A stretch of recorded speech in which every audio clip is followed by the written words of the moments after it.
मंडळी, ठरलं तर मग या मालिकेचा आजचा म्हणजे 13 जुलैचा भाग तुम्ही ऐकत आहात. आणि प्रेक्षकांनो, या भागाची आतुरतेने वाट बघत होतात ना, मी सुद्धा. आजचा भाग सुपर डुप्पर जबरदस्त दाखवलाय, तर बघत राहा शेवटपर्यंत. आज तुमच्या नजरा सारख्या खिळवून राहतील. प्रतापराव स्वयंपाकघरात एरझऱ्या मारत असतात तेव्हा सायली त्यांना म्हणते, काय झालं बाबा? आता प्रतापराव सायलीकडे येतात बरं का आणि म्हणतात, अगं सायली, काय झालं की सोल्युशन शोधतोय बघ मी. तुझी सासू रागवली आहे ना माझ्यावर. अगं मी पडलो बिचारा नवरा, काय करणार? नाही म्हणजे मलाच माघार घ्यायला हवी ना. तिचा राग कसा काढू तेच सुचत नाहीये बघ मला. सायली आता काहीतरी आयडियाची कल्पना लावते आणि म्हणते, बाबा 1 मिनिट थांबा, आणि ती बाहेर जाते. प्रतापराव म्हणतात, अरे सायली, तू कुठे चालली आहेस? एक तर मला बायकोचं वागणं कळत नाहीये आणि त्यातनं माझी ही सून आता अशी अगम्य वागायला लागली आहे. बिचारे प्रतापराव फार मोठ्या गंभीर प्रश्नामध्ये अडकलेत. पुढे बघा, आता अर्जुन, रविराज आणि चैतन्य त्या टेलिकॉम कंपनीमध्ये आलेत आणि तो जो मॅनेजर आहे तिथला, तो चेक करतोय रिपोर्ट कोणी दिले, केव्हा दिले. आता सगळं चेक केल्यावरती तो या सगळ्यांना सांगतोय की रविराज सर, मी सगळे रिपोर्ट चेक केले, पण साक्षी शिकरे यांच्या लोकेशन पाठवा अशी रिक्वेस्ट आम्हाला पोलिसांकडनं आलीच नाहीये. हे ऐकल्यानंतर शॉक झालाय अर्जुन. तो म्हणतो, असं काय सांगताय तुम्ही सर? अहो तुम्ही 2023चे जानेवारीचे रिपोर्ट चेक केले ना? तर आता ते म्हणतात, हो मी सगळे रिपोर्ट चेक केले सर. ना साक्षी शिकरे नावाच्या कुठल्याच मुलीचे लोकेशन रिपोर्ट आम्हाला मागण्यात आले ना आम्ही ते दिलेत. आता ही बातमी अतिशय शॉकिंग आहे. चैतन्य म्हणतो, अर्जुन कमाल जर यार, असं कसं शक्य आहे? अर्जुन म्हणतो, म्हणजे तुमच्याकडनं तो डाटा डिलीट वगैरे झालाय का चुकून? प्लीज जरा चेक करा ना. आता ते म्हणतात, नाही हो सर, नाही, सगळा डाटा इथेच आहे, फक्त एकच रिक्वेस्ट अशी कशी डिलीट होईल सांगा बरं. आता प्रेक्षकांनो, आजचा एपिसोड पण त्यांनी एका सीन मागून एक सीन दाखवलेत. अगदी जबरदस्त आणि खूप फास्ट दाखवला एपिसोड. आता बघा, अर्जुन आणि रविराज हे दोघे शॉक झालेत की असं होईलच कसं. साहजिक आहे प्रेक्षकांनो, कोणीतरी हे सगळं मॅनेज केलंय त्यामुळे हे सगळं शक्य आहे. आता तो सरंजामे पण अर्जुनला सापडलाय बरं का. खूप प्रेक्षकांनी अगदी आठवण ठेवून त्याचं नाव मला सांगितलं, त्याबद्दल धन्यवाद. आता नागराजने सुमनला फोन केलाय, त्याच्या बायकोला, आणि म्हणतोय, कसा सुमन, अगं तू पोहोचली का माहेरी? अगं मी पण जरा मित्राकडे चाललोय, जरा 2 तास लागतील बघ मला यायला. बरं बरं, ठीक आहे, तू ये, हा आरामात ये. आता असं म्हणून या नागराजने फोन ठेवलाय. आणि आता बघा, नागराज त्याचा प्लॅन एक्झिक्यूट करतोय. तो उगाच प्रतिमात्याला छळतोय प्रेक्षकांनो, पण आता त्याचा हा प्लॅन लवकरच त्याच्या अंगलट येणार आहे असं दिसतंय, कारण त्याची हिंमत जरा जास्तीच वाढली आहे. तो आता बाहेर येतो घराच्या आणि आता वर बघतो बाल्कनीमध्ये आणि तोंडाला रुमाल बांधतो. त्याने आज प्रतिमावर हल्ला केलाय बघा. आता हातामध्ये हँड ग्लोव्ज पण घातलेत त्याने आणि आता घराच्या पाठीमागून तो जात असतो. तर बघा, पुढचा सीन आता प्रतापराव आणि सायलीचा दाखवलाय.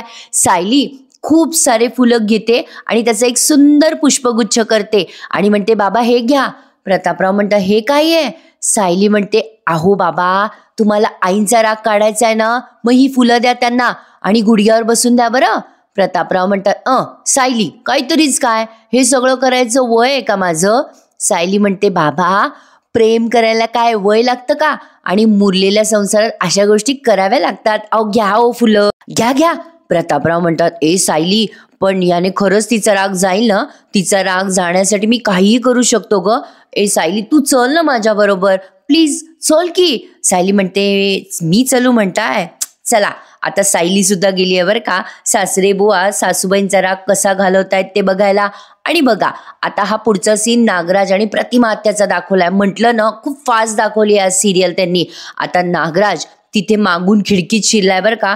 बाई कमाल आहे बाबा प्रेक्षकांनो, यांच्या खिडक्यांना ग्रिलच कसे काय नसतात, मला प्रश्नच पडतो. किती इझिली चोरी होईल ना यांच्या घरी. तर बघा, आता नागराजने तिथे असलेली उशी घेतली आहे बरं का हातामध्ये आणि प्रतिमा त्या पाठमोऱ्या असतात आणि त्या जेव्हा वळतात तेव्हा त्यांच्या तोंडाला याने उशी दाबली आहे. कमाल आहे नाही नागराजच्या हिमतीची. म्हणजे एवढी डेअरिंग करायची त्याला सुचतेच कशी? मुळातच त्याचा स्वभाव जरा गुन्हेगार प्रवृत्तीचा आहे प्रेक्षकांनो. याला काही काम धंदा दिला असताना तर गपचूप तरी बसला असता. पण बघा ना, प्रतिमात्याचा चेहरा तो दाबतोय आणि आता प्रतिमात्याने त्याचा चेहरा असा उघडायचा प्रयत्न केलाय. एकीकडनं तो उशी दाबतोय त्यांच्या तोंडावर आणि एकीकडनं त्या आकांताने स्वतःचा जीव वाचवायचा प्रयत्न करताय. खूपच भारी दाखवलाय हा शॉट. प्रतिमात्याची ऍक्टिंग तर कमाल आहे. आता प्रतिमात्याने कसा बसा त्याला धक्का दिला बरं का, आणि त्याचा चेहरा प्रतिमात्याने बघितलाय, लिटरली बघितलाय. आणि प्रतिमात्याने खरं तर त्याला जाब विचारायला पाहिजे होता ना. आता इथे जरा मला खटकलं. त्या प्रतिमात्या काय करतात, त्याला लोटून देतात आणि या खाली पळतात, आणि मग तो इझिली त्या बाल्कनीमधनं पुन्हा खाली येतो आणि खाली येऊन त्या ओरडत असतात. आणि तेवढ्यात तिच्या माहेरी पोहोचलेली ती सुमन अचानक दिसते बरं का आणि ती घरी येते आणि वहिनींना घाबरलेली पाहून म्हणते, वहिनी अहो काय झालं. आता त्या प्रतिमात्याला काही सुचत नाही, काही सुधरत नाही. त्या आरडाओरडा करत असतात, सुमन सुमन तू बरं झालं आलीस. आधी तर त्या गळ्यात पडतात बरं का तिच्या आणि खूप रडतात. सुमन म्हणते, वहिनी काय झालं, किती घाबरलायत तुम्ही. आता या प्रतिमात्या म्हणतात, वरती सुमन वरती. मग सुमन म्हणते, काय झालं वरती, चला या दाखवा बरं मला. आणि सुमन त्यांचा हात धरून त्यांच्या खोलीत पुन्हा नेते त्यांना. तोपर्यंत नागराजने पूर्णपणे व्यवस्थित तिथून पळ काढलेला असतो. सुमन म्हणते, काय झालं वहिनी. बघा हा नागराज खाली पण येतो, हँड क्लोज पण काढतो, पुन्हा त्याचा भांग पण नीट करतो, चेहरा नीट करतो आणि पुन्हा येतो बरं का मागं. या प्रतिमात्या बिचाऱ्या एवढ्या घाबरलेल्या असतात. आता त्या खूप घाबरून सांगत असतात, तिथे तिथे. आता सुमन सगळीकडे बघते, अहो वहिनी काही नाही, इथे कोणी नाहीये. बसा बरं वहिनी, शांत बसा. सुमन सगळ्या खोलीत तपास करते पण कोणी नसतं तिथे. मग ती प्रतिमात्याच्या पाठीवरून हात फिरवते आणि म्हणते, वहिनी शांत व्हा बरं. कसं असतं ना प्रेक्षकांनो, ती सुमन बिचारी एवढी चांगली आहे आणि बघा ना तिचा नवरा कसला डॅम्बिश दाखवला. पण आता हा एक क्यूट असा सीन तुम्ही बघताय. प्रतापराव आणि सायली आलेत बरं का आता त्यांच्या बेडरूम जवळ, म्हणजे प्रतापरावांच्या बेडरूम जवळ. प्रतापराव सायली जवळ खूप सारं बळ मागत असतात. जाऊ का जाऊ का. सायली म्हणते, जा ना बाबा लवकर. आता बघा हे प्रतापराव हळूच दरवाजा उघडतात आणि आता तो दरवाजा उघडल्यानंतर या कल्पनाबाई बसलेल्या असतात काहीतरी पुस्तक वाचत. आता सायली त्यांना ऑल द बेस्ट करते. प्रतापराव आपले हळूच येतात अशी कल्पनाताईंजवळ. आता या कल्पनाताई चिडलेल्या असतात ना, मग त्या तिथून निघून जाण्याचा प्रयत्न करतात. प्रतापराव म्हणतात, कल्पना थांब न ग. आता त्यांचा हाताचा आधार घेतात आणि म्हणतात, ए कल्पना थांब न ग, ही तुझ्यासाठी माझ्याकडून छोटीशी भेट. माझ्या गुलाबासारख्या टवटवीत आणि खूप सुंदर बायकोसाठी तिच्यापेक्षा थोडासा कमी सुंदर असा हा गुलाब. आता लगेच कल्पनाताई विरघळल्या आणि म्हणतात, अय्या असं काय चाललंय तुमचं, गप्प बसा, कोणी ऐकेल ना. प्रतापराव म्हणतात, ऐकू दे ना, आपली पोरच ऐकतील ना ऐकून. अगं कळू दे ना त्यांना, त्यांचा बाप किती रोमॅन्टिक येते. सायली म्हणते, वा बाबा वा, मस्त जमलंय. अरे ही चोरून चोरून त्यांचा रोमॅन्स बघतीये बरं का सायली. म्हणजे तसं प्रतापरावांनीच तिला परवानगी दिली होती. आणि आता ही कल्पनाताई म्हणते, काय बाई तुम्ही पण ना कधी कधी कॉलेजमध्ये असल्यासारखेच वागता, थँक्यू. आता प्रतापराव कल्पनाताईंना असे जवळ घेतात आणि एकीकडनं सायलीला थँक्यू असं म्हणतात. आता सायली त्या दोघांना बघून भारावून जाते आणि मनात विचार करते, आई बाबा तुमचं नातं किती निखळ आहे हो, अगदी निर्मळ. तसाच गोड मुलगा तुम्ही मला दिलात, तुमचा मुलगा. आणि आता अशी सायली गोड मनातल्या मनात हसते. आता इथून पुढे अर्जुन आणि रविराजांचा सीन दाखवलाय. तर बघा अर्जुन आता त्या टेलिकॉम कंपनीच्या बाहेर आलाय आणि आता हे सगळे जरा कन्फ्यूज झालेत. अर्जुन म्हणतो, याचा अर्थ या कंपनीकडनं रिपोर्ट गेलेच नाहीयेत. पण काय रे सिनियर, अशा केसेसमध्ये कंपनीकडनं लोकेशन रिपोर्ट मागवणं हे तर रुटीन असतं ना, मग पोलिसांनी का नसतील मागवून घेतले रिपोर्ट. रविराज म्हणतात, अरे बाबा जर पोलिसांनी मागवलेच नाही रिपोर्ट तर मग कोर्टात सबमिट केलेले रिपोर्ट आले कुठून. चैतन्य म्हणतो, अरे याचा अर्थ अर्जुन हे सगळे फेक रिपोर्ट डिजिटली तयार करण्यात आलेत आणि मग कोर्टात सबमिट करण्यात आलेत किंवा पोलिसांना देण्यात आले असतील. म्हणजे असं होऊ शकतं नाही का रे अर्जुन. आता बघा प्रेक्षकांना जरा कन्फ्युजन आहे ना, नाही का. म्हणजे एवढं सगळं मॅनेज होऊ शकतं हे जरा अविश्वसनीय वाटतंय यांना. आता रविराज म्हणतात, अरे अर्जुन मुळात टेलिकॉम कंपनीकडे साक्षीचे लोकेशन रिपोर्ट पोलिसांनी न मागणं हे संशयास्पद आहे. अर्जुन म्हणतो, सिनियर याचा सगळा एकच अर्थ निघतोय की या सगळ्यात पोलीस डिपार्टमेंट मधला कोणीतरी माणूस इन्व्हॉल्व आहे आणि म्हणूनच जे रिपोर्ट टेलिकॉम कंपनीमधून निघालेच नाही ते आपोआप कोर्टामध्ये सबमिट झाले. तेवढ्यात आता या रविराजांना फोन आलाय आणि तो फोन असतो सुमनचा. बघा प्रेक्षकांनो, आता यांचं सगळं बोलणं चालू असताना रविराजांना फोन करते सुमन. आता ते रविराज म्हणतात, हा बोल ग सुमन.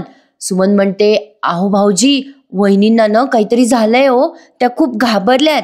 काय झालंय काय नाही ते त्यांना काही सांगता पण येत नाहीये. भाऊजी लवकर येता का घरी, मला पण आता भीती वाटायला लागली हो. आता रविराज घाबरतात आणि म्हणतात बरं बरं सुमन, काळजी नको करू, मी लगेच निघतोय. आता लगेच अर्जुन त्यांना म्हणतो, काय रे सिनियर, अरे काय झालं, एवढं का घाबरलास? मग रविराज म्हणतात, अरे अर्जुन, जरा प्रतिमाची तब्येत बिघडली आहे रे. मग अर्जुन म्हणतो, थांब ना, मग मी येतो ना तुझ्यासोबत सिनियर. रविराज म्हणतात, नाही नाही, तू नको येऊस, मी करेल हँडल, सगळं व्यवस्थित करेल मॅनेज, थांब मी निघतो. आता असं म्हणून ते निघून जातात बरं का. तर आता अर्जुनला काळजी वाटते प्रतिमात्याची, काय झालं असेल आत्याला. रविराज अर्जुनशी बोलून थेट त्यांच्या घरी पोहोचलेत आणि लगेच प्रतिमात्याचा पण सीन दाखवलाय. आता काय होणार आहे माहिती का प्रेक्षकांनो, माझा असा एक अंदाज आहे बघा, जेव्हा प्रतिमात्यांचा भूतकाळ त्यांना आठवेल ना, तेव्हा सायली तिचा वर्तमान काळ पण विसरून जाईल. बघा तुम्ही, नक्की ते हाच ट्विस्ट आणतील. म्हणजे अर्थातच या केसचा निकाल लागल्यावर रविराज घरी पोहोचतात आणि प्रतिमात्याला आधी शांत करायचा प्रयत्न करतात. अगं प्रतिमा, शांत हो, काय झालं, काय सांगशील का मला? झालेला सगळा प्रकार प्रतिमात्या या रविराजांना सांगताय. म्हणजे फक्त इथे म्युझिक ऐकवलंय आपल्याला आणि झालेला प्रसंग पुन्हा एकदा दाखवण्यात आलाय. रविराज म्हणतात, काय तुझ्यावर हल्ला करायची हिंमत झाली तरी कोणाची? मी एक काम करतो, मी ना पोलिसांना फोन करतो प्रतिमा, तू त्या हल्लेखोराच्या चेहऱ्याची ओळख पटवू शकशील का? आता प्रतिमा त्याला माहितीये की तो नागराजच आहे आणि त्यांनी सांगितलंय सुद्धा बरं का. बघा हा, तेवढ्यात नागराज येतो मुद्दाम तिथे फोनवर बोलत बोलत आणि त्याच्या मित्राशी खोटं खोटं बोलत असतो फोनवर आणि म्हणतो कसा, हो अरे भेटत राहू असंच अधेमध्ये, बरं मी आलोय घरी, मी नंतर बोलतो रे तुला, असं म्हणून फोन ठेवला बरं का त्याने. मुद्दाम यांच्या समोर बोलतोय तो. आता या सुमन लगेच म्हणते, ओ वहिनी सांगा बरं मला, कोण होता तो माणूस, कसा होता तो माणूस? आणि आता या प्रतिमा त्या नागराजकडे बघतात आणि डायरेक्ट बोट दाखवतात. नागराज आता घाबरतो बरं का. नागराजला म्हणजे घाबरतो म्हणजे त्याला अपेक्षा होतीच की सुमन त्याच्याकडे बोट दाखवेल, सॉरी प्रतिमा त्याच्याकडे बोट दाखवतील. पण आता बघा लगेच नागराज नाटकं करतो आणि म्हणतो, काय रे दादा, माझं काय माझ्याकडे का बोट दाखवतीये वहिनी? आता लगेच रविराज म्हणतात, अरे नागराज, आज प्रतिमाला कोणीतरी मारायचा प्रयत्न केला, तिच्या तोंडावर उशी दाबून. तिचं असं म्हणणं आहे की तो माणूस तू होतास. आता बघा इथे जरा सस्पेन्स क्रिएट झालाय असं वाटेल, पण नागराजने शितापीने प्रतिमात्याला उल्लू बनवलंय. नागराज म्हणतो, ए वहिनी, अगं काय बोलतेस तू? अगं मी घरात तरी होतो का? अगं मी घरात असतो तर असं होऊ दिलं असतं का? ए दादा, हे बघ वहिनीला पुन्हा भास होत आहे रे. अरे वहिनी, हे जे काही हल्ला वगैरे सांगते ना आपल्याला, हे सगळे वहिनीला भास झालेत बरं का दादा. मुद्दाम त्या प्रतिमात्याला बावळं करायचा प्रयत्न करताय प्रेक्षकांनो. बट आय एम शुअर की सायली या सगळ्यातनं प्रतिमात्याला अगदी अलगदपणे बाहेर काढेल. प्रतिमात्याला हे जे काही भास वगैरे होत आहेत ना, ते सगळे खोटे नाहीये, हे सायलीच एक दिवस सिद्ध करेल. पण बघू पुढे काय काय घडतंय. आता नागराज मुद्दाम ब्लेम करतोय प्रतिमात्यावर. प्रतिमात्या म्हणतात, नाही हो, नाही, मला नाही भास झाला भाऊजी, ते तुम्हीच होतात. आता नागराज लगेच आरडाओरडा करायला लागतो बायकांसारखा आणि म्हणतो, परमेश्वरा, हे ऐकायच्या आधी माझा जीव का नाही गेला? अरे दादा, माझ्या मित्राला फोन कर, विचार त्याला होतो की नाही मी त्याच्या घरी. लगेच हे आपले रविराज विरघळले, त्या प्रियातील त्यांना उल्लू बनवते. तर नागराज काय चीज आहे. लगेच नागराजला म्हणतात, अरे नाही, माझा आहे तुझ्यावर विश्वास, नाही जाऊ दे, सोडून दे. मग लगेच प्रतिमात्या म्हणतात, अरे म्हणजे मला काय भास होत आहेत का? म्हणजे मला वेळ लागतंय का? म्हणजे आता हे सगळे भास वाढतच जाणार आहेत का? हे असंच होत राहणार आहे का? मला भास होत आहे, खरंच मला भास होत आहे. प्रेक्षकांनो, एवढं सगळं करायपेक्षा या प्रतिमात्याच्या खोलीमध्ये एक CCTV कॅमेरा लावून टाकावा ना, मग बरोबर चोर पकडला जाईल. असो, आता बघा अर्जुन घरी आलाय, जरा वैतागलेला असतो, त्याच्या हाती काही लागलं नाही म्हणून सायली विचारते, काय झालं, एवढे का चिडलात? नाही म्हणजे त्या टेलिकॉम कंपनीमध्ये गेला होतात ना, काही कळलं का तिथे तुम्हाला? आणि अर्जुन म्हणतो, अगं हो, गेलो होतो आम्ही त्या टेलिकॉम कंपनीमध्ये आणि तिथे, आता इथे पण जरा म्युझिकच लावलंय बरं का त्यांनी, आणि जे काही झालं ते सगळं अर्जुनने सायलीला सांगितलंय की टेलिकॉम कंपनीमधून त्याला काहीच हाती लागलेलं नाहीये. साक्षी शिकरेची रिक्वेस्ट सुद्धा आली नाही, लोकेशन रिक्वेस्ट. आणि बघा सायली ते सगळं ऐकते आणि म्हणते, अरे देवा, म्हणजे आपल्याला हे प्रकरण आणखीन खोल खणावं लागेल, मगच आपल्या हाती काहीतरी लागेल ना. आता त्या इन्स्पेक्टर सरंजामेची आयडिया सायलीच अर्जुनला देईल, ते आपल्याला आता उद्याच्या भागात दाखवतील. पण आज ज्या सीनची तुम्ही आतुरतेने वाट बघताय ना, आता तो सीन आला. पूर्णाजीची ना कंबर आकडलेली असते.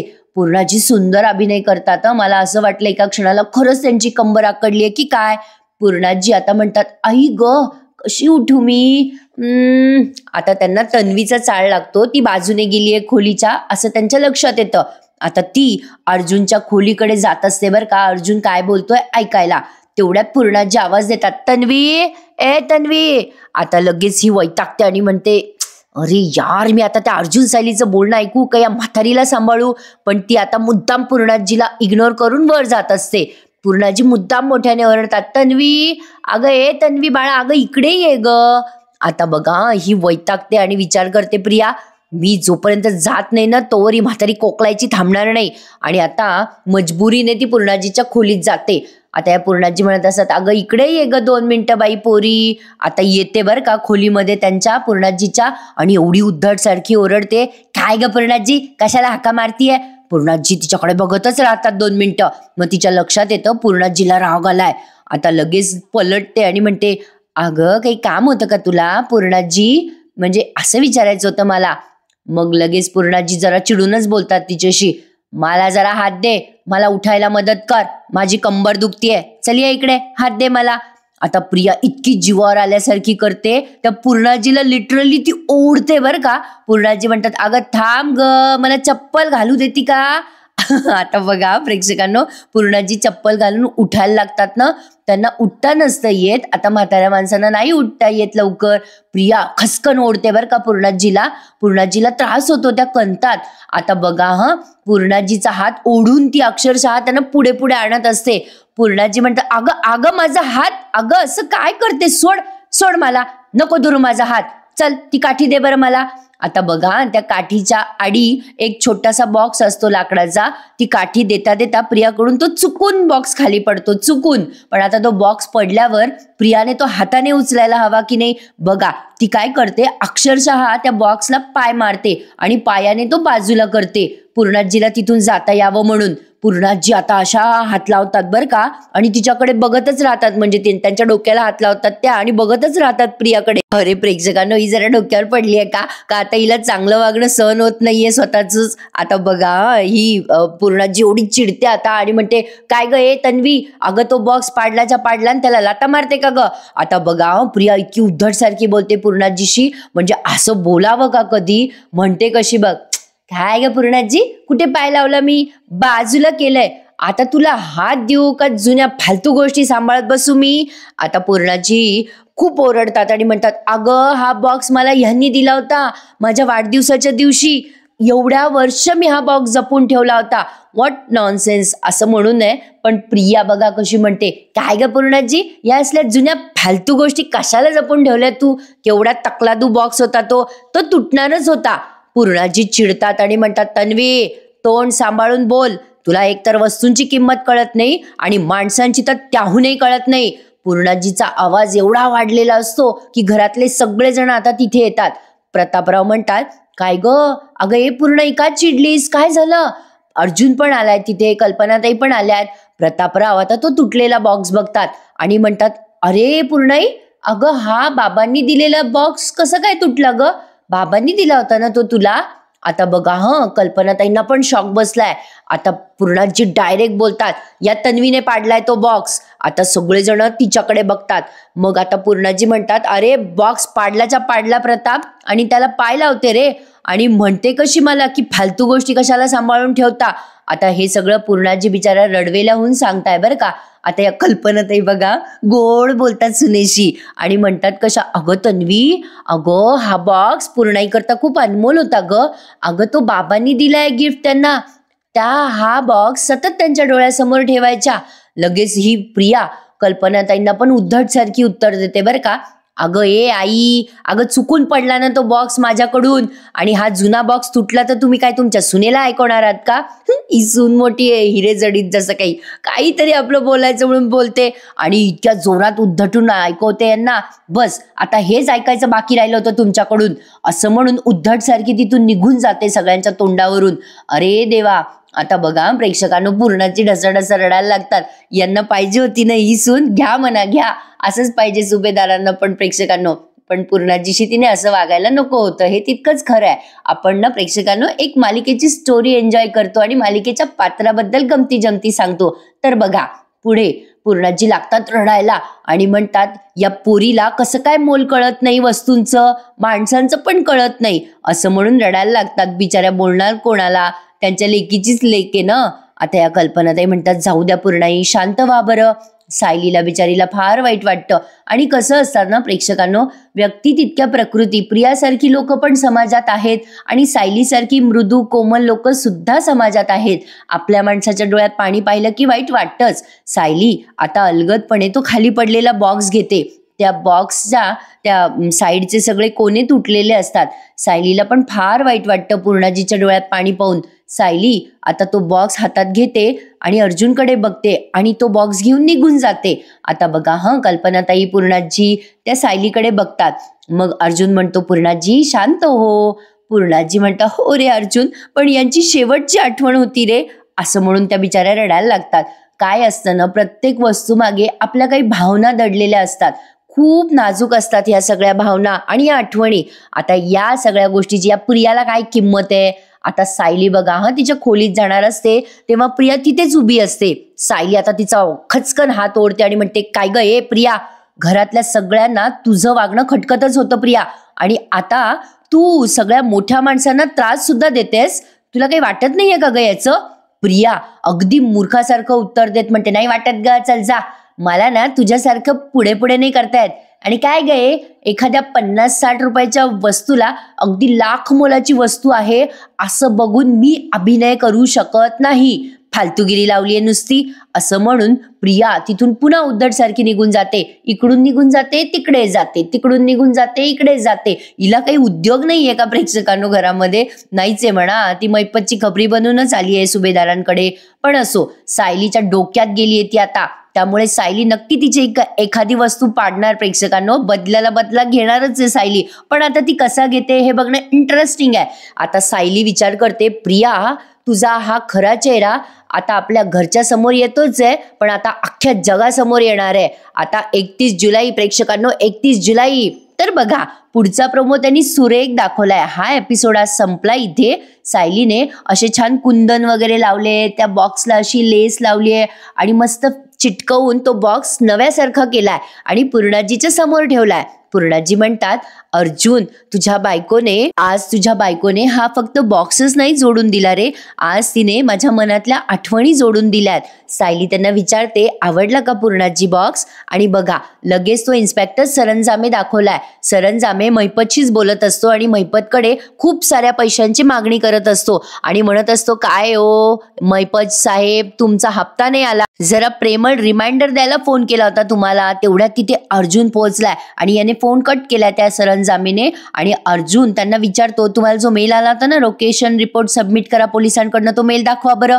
आणि आता तो मेल दाखवत असताना अर्जुनला तिथे काहीतरी सस्पिशियस असं दिसलंय आणि अर्जुनच्या लक्षात आलंय की हा इन्स्पेक्टर. प्रेक्षकांनो आता अर्जुन पुढे खूप मोठं चॅलेंज आहे या इन्स्पेक्टर सरंजामेला एक्सपोज करण्याचं, कारण हा इन्स्पेक्टर मोठा बनेल दिसतोय. रिटायर झालेला आहे तो आता. पण आता बघूयात हा इन्स्पेक्टर अर्जुनला कशी मदत करेल की नाही करेल. आणि त्यातनं सायलीने पूर्णाजीचा बॉक्स जोडून दिलाय. किती गोड आहे ना सायली, त्यामुळे सायली आपल्याला फार आवडते. तर प्रेक्षकांनो असा होता हा आजचा अख्खा एपिसोड. कसा वाटला तुम्हाला मला नक्की कमेंट करून सांगा. आणि थँक्यू सो मच, आज तुम्ही माझा आवाज राणी मुखर्जी सारखा गोड आहे असं समजून माझा रिव्ह्यू ऐकला. खरंच त्याबद्दल खूप खूप आभार तुमचे. खूप प्रयत्न करतेय, आवाज मोकळाच होत नाहीये. जरा जबरदस्त सर्दी झाली आहे मला सध्या. ठरलं तर मग या मालिकेचे जबरदस्त रिव्ह्यू चालू आहेत, त्यामुळे जबरदस्त सर्दी झाली आहे मला प्रेक्षकांनो. काय करू आता तुम्हीच सांगा. प्रयत्न करते मी, होईल आज उद्या नक्की सर्दी बरी होईल. तर बघत राहा ठरलं तर मग. आज रविवार आहे, तुम्हा सगळ्यांना happy Sunday, enjoy your day. आणि येणारे ठरलं तर मग या मालिकेचे एपिसोड माझ्या आवाजात ऐकायला विसरू नका. त्यासाठी चॅनलला सबस्क्राईब करा, लाईक करा, तुमच्या मित्रमंडळींना शेअर करा. उद्या भेटूयात पुन्हा एकदा. तोपर्यंत टेक केअर प्रेक्षकांनो, एन्जॉय युअर डे. धन्यवाद.